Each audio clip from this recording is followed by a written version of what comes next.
Hey guys, welcome to Mississippi 4. 1-1. 1-1. Yeah, 1-1. We are so glad you guys are here. Want to give you the lowdown on everything going on in the Mississippi House for this past week. We are coming to you, I would say live, but we're pre-recording this. Capitol Cafe, which is under the steps on the south side of the Capitol. This thing has a great history. At one time, it was used to house the horses and donkeys. It's a converted horse stable. Yeah, back in the horse and buggy days. And today, it's a little cafe. A lot of times, for press for time, we'll come here and eat. And a lot of people eat here every day. Food is great. You guys should come try it out, especially the hamburgers I love. The chicken salad sandwich is amazing. And we've actually got a little clip of the folks that work here. We're going to throw Good folks, we here. just wanted you to meet them. It's a definite stop because it's kind of historic. You can actually see the old, we're underneath the stairs. Those are the front Capitol stairs down here in the converted horse stable from the days when they had to ride their horse and carriage in here. Right, and if you're here on Lasagna Day, oh my gosh, you've got to get the lasagna. Steve loves the lasagna. So we're going to let you meet our friends here. I want to introduce y'all to Adam and Kathy. We're in the Capitol Grill. And look, this is one of my favorite places to eat in Jackson. And if you're here, I'll probably say this twice in this video, but you gotta try the chicken salad sandwich. Oh my gosh, Adam, it's genius. Well, thank you. I appreciate it. I'm glad you enjoyed it. We really enjoy it. And this is Kathy back here. She'll take your order right here just like this. So you've got to come in and try the food here. Y'all want to say something? Yeah, we've been here 4 years, and I'd love to see you open to the public. Yeah.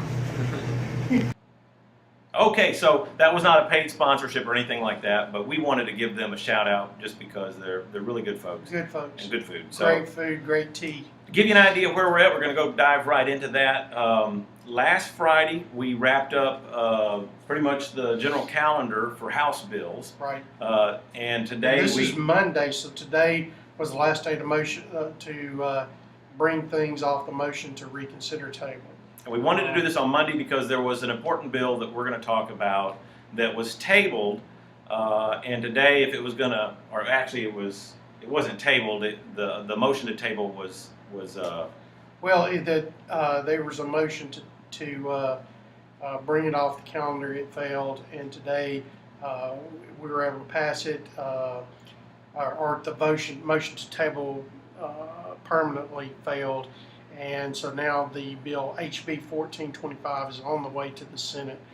And there's a lot of things going around about 1425. And I've got a list of questions here. Before you do that, let me just tell them what happened was the bill actually passed the House. Right. Somebody held it on a motion to reconsider. Friday it came up, and one of the reps, Representative Toby Barker, got up and made an impassioned plea for us to table the motion to table. And so over the weekend, a lot of us had time to really dig into this bill and look at the finer points. I was kind of confused because we had Americans for Prosperity, Russ Latino, and that group over there, Right. 2 thumbs up in this bill, and then the other side at the Clarion Ledger, 2 thumbs in, and usually they don't necessarily agree on everything, but that gave a lot of people cause for pause and to go back and take a look at it. Steve's going to give you some of the highlights just so you'll understand what the bill is about. This is actually a governor's bill, and the thing about it is it was required because of a Supreme Court ruling for us to be able to do something like this because the occupational licensing boards really were under no supervision at all. So this move was to move them under the executive branch so that there was some kind of oversight because there were concerns, a lot of concerns about picking winners and losers and taking out the competitiveness of nature in some of these occupations, and this would take care of that. A good example would be there's a lady up, I think, in the Tupelo area that had been doing hair braids for ever and a day, and everybody liked her doing it. And then she was told she had to get licensed in order to do that, and in order to get licensed, she had to go spend 10 grand on some schooling. And what it does is it thwarts competition. It Right. does not make the market. The schooling, the hairdresser school that she had to go to, taught nothing about the braids that she was already doing. So it just doesn't make sense. There's got to be a common sense type measurement in these things where somebody can say, no, you really shouldn't do that because that's thwarting competition. And a lot of these boards are made up of professionals in the industry in which they sort of oversee. Right. And so there's not always a lot of desire to just let anybody into an industry if you want to protect your industry. Right. There are some that, it is needed and necessary because of... And there's some like the psychiatry boards, Yes. Your medical boards, your attorney, all those type things that are professional. Nothing's going to change there. Right. This had nothing to do with those organizations. This had to do with some of your smaller cosmetology, things like that, that just needed to have that little bit of oversight, and this bill takes care of that. But Russ Latino put out a great video about that and some of the questions and answers. But let's just post his video let's on, do that. On the Mississippi 411. Let's post that, and also the question and answers. It'll give you guys a great idea of why this bill was so important. So great idea, Dan. Yes, and that way, if you want to dig into it more, or if you don't even care about it, then that's that. Right. I would say of the emails that we received en masse over the past week, it had to do with 1425, House Bill 1425, and House Bill 974, which was the bill that took state employees out from under the Personnel Board for a period of 3 years. I'll give you a little history on this bill. We talked about it a little bit last video, and I know I've gotten calls from some of my constituents and friends, and they're worried. Teachers, I don't think you have anything to worry about. No. And if you're doing your job and you're working hard and you're essential to the operations and you're providing service to the state, you don't have anything to worry about. Right. But what happens is when we did all these hearings over the summer, a lot of agency heads came in and said, look, I have to hire 2 nurses at $40,000 a year, and I could pay a really good nurse $65,000 a year to do the same job of the 2. And save the state money. And she would be more qualified. So what they wanted was the ability to be efficient and right. run their agency and their departments in a way that would save money for Mississippi and increase efficiency and all of that. And Dan and I had some of the same concerns that a lot of you guys are going to have too. Right. Was that, salaries at the top and that kind of thing. And here's what I want to tell you.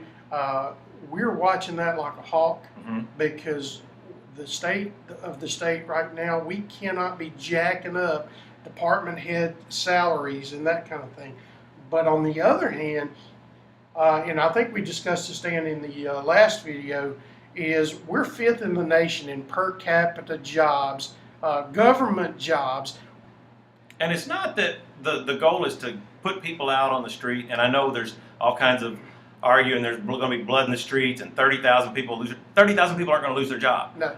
The state still has to operate and maintain, but what it will do is it'll allow efficiencies. And if you're doing your job well and you work for the state, there's a possibility you could see a pay raise out of it. But on the other hand, too, we have to realize that being where we are and employing that many people as a state is unsustainable. It's not sustainable. In 20, 30 years, we would have to employ 3 out of 5 people just to keep up with the retirement. So we've got to address the situation. There are states with 3 times our population that have way fewer state employees. The only other alternative is for us to raise the taxes on you and us and in order to hire more people to do a job that maybe, just maybe, somebody that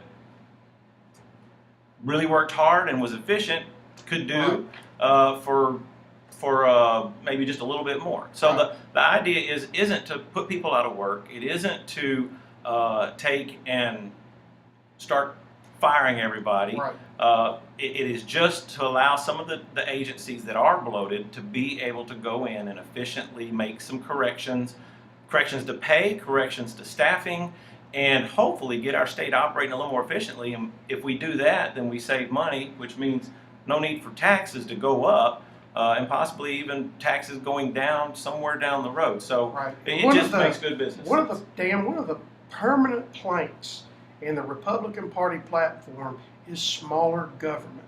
It's cutting the size of government, less government interference in our lives.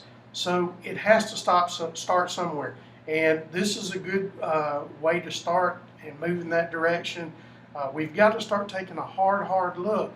We should be focusing on private sector jobs and in trying to court industry into Mississippi.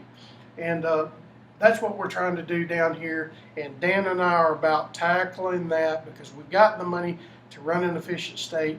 We just want to do it so efficient that not only do we never have to raise your taxes, we can cut your taxes. We would like to see the personal income tax in Mississippi go away. Eliminated completely. That every Mississippian that goes out and works and contributes benefits from. Right. That we believe that you know better how to spend your money than the government. And the only way that'll ever happen is if we run government efficiently. Right. And so that's pretty much what 974 is.